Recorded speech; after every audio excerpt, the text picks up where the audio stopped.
Did you ever sneak a taste of cookie dough when Grandma wasn't looking? I know I did, and I still think those tiny moments of rebellion made the cookies taste even better.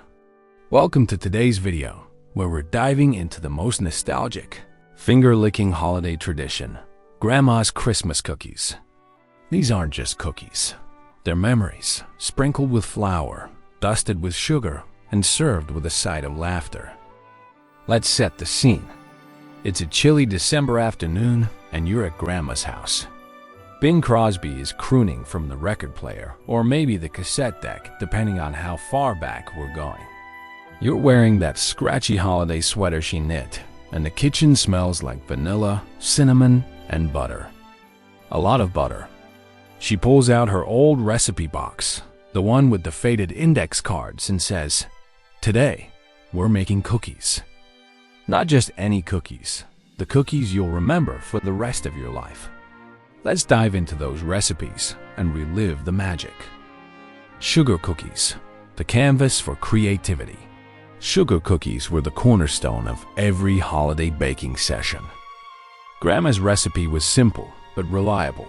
Flour, sugar, butter, baking powder, vanilla, and eggs. The secret was always in the butter cold enough to make the dough hold together, but soft enough to mix perfectly. We'd start by creaming the butter and sugar together until it looked fluffy like whipped cream. Then came the eggs and vanilla, followed by the dry ingredients. Grandma would hand you the wooden spoon for the muscle work, as she called it, and you'd stir until your arm felt like it was about to fall off. After chilling the dough in the fridge to make it easier to roll, Grandma would scatter flour on the countertop like fairy dust and roll it out thin. Then the fun began, grabbing the cookie cutters. Each cut was deliberate stars, trees, snowmen, and bells. Sometimes there were extra scraps of dough, and Grandma would let you squish them together to make a special shape, which usually ended up looking like a blob. The cookies baked in the oven until they were just golden at the edges, filling the kitchen with a buttery vanilla aroma. Once cooled, it was time to decorate with royal icing, food coloring, sprinkles, and of course, a healthy dose of creativity. Gingerbread men, the architects of the cookie world. Gingerbread men weren't just cookies. They were edible art and architecture. Grandma's gingerbread dough was a marvel of holiday spices: molasses, cinnamon, ginger, cloves, and nutmeg. Mixing it was an event. She'd say, "Breathe in that smell, smells like Christmas, doesn't it?" The dough was soft and sticky, so chilling it was non-negotiable. Once it was firm, out came the rolling pin. Grandma always reminded you to roll it evenly, so your gingerbread men didn't end up with lopsided arms. After cutting out the little figures, they went into the oven, and you'd wait anxiously, watching through the glass as they puffed up ever so slightly. Once they were cool, the real fun began: decorating. Grandma had a steady hand with the piping bag, creating perfect little faces, buttons, and scarves. Yours? Let's just say some gingerbread men ended up looking like they'd been through a blizzard. Peanut butter blossoms, the perfect combination. Peanut butter blossoms were the kind of cookie that made you feel fancy, even though they were incredibly simple to make. Grandma started by mixing peanut butter, sugar, butter, and eggs into a creamy, fragrant dough. She'd let you scoop it into little balls, which were then rolled in granulated sugar to give them a sparkly coating. The highlight of this cookie was, of course, the Hershey's Kiss. While the cookies baked, Grandma would hand you the bag of kisses to unwrap. For every 5 you unwrapped, you'd try to sneak one into your mouth, but Grandma always caught you. When the cookies came out of the oven, the next step had to be quick, pressing a kiss into the center of each warm cookie so it melted just enough to stick. The kitchen smelled like peanut butter and chocolate heaven. Snickerdoodles, the cinnamon sugar hug. Snickerdoodles were deceptively simple.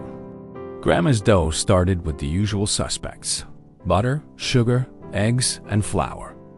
But the secret was in the cream of tartar, which gave these cookies their soft, chewy texture and just a hint of tang.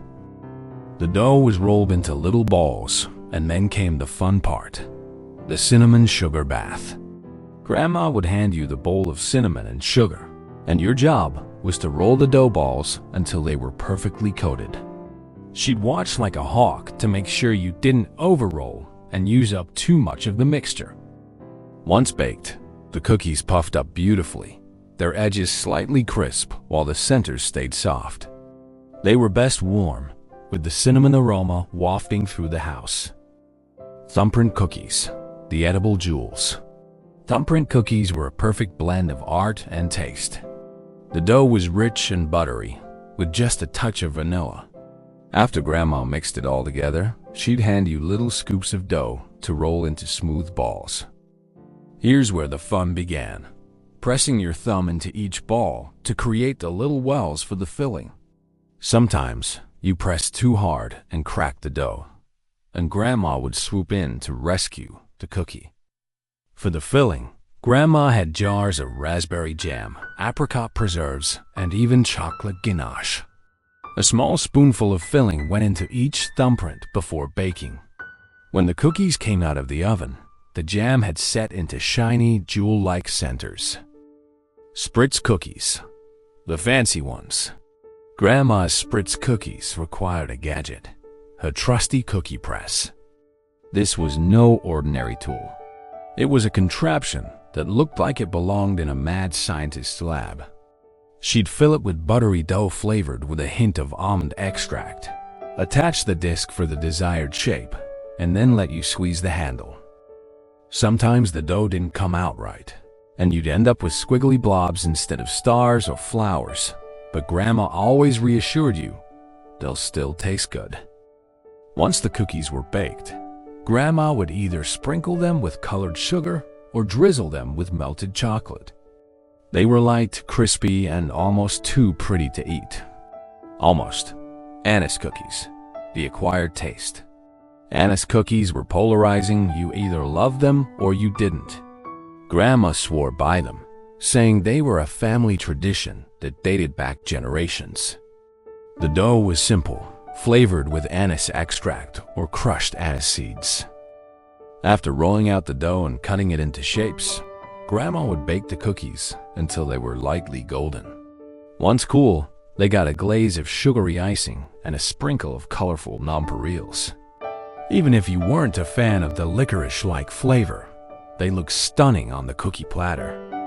Chocolate crinkle cookies, the powdered sugar marvels. Chocolate crinkle cookies were made with a dough so fudgy and rich you'd swear it was brownie batter. Grandma mixed cocoa powder, sugar, butter, and eggs into a sticky, chocolatey masterpiece. The key to these cookies was chilling the dough overnight, so it was firm enough to handle. Once chilled, you'd roll the dough into balls and then coat them generously in powdered sugar.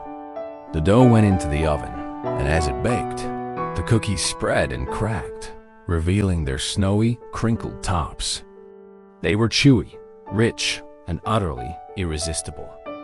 Linzer cookies, the fancy sandwich. Linzer cookies were Grandma's piece de resistance. She'd start with a buttery dough that had a hint of almond. After rolling it out, she used 2 cutters, one for the full circles and one to create the cutout windows in the top cookies. The cookies baked until they were just golden, and then came the assembly. Grandma would spread raspberry or apricot jam on the full cookie, gently sandwich it with the cutout top, and finish with a dusting of powdered sugar. They were almost too pretty to eat, but their delicate, buttery texture and sweet tart filling made them impossible to resist.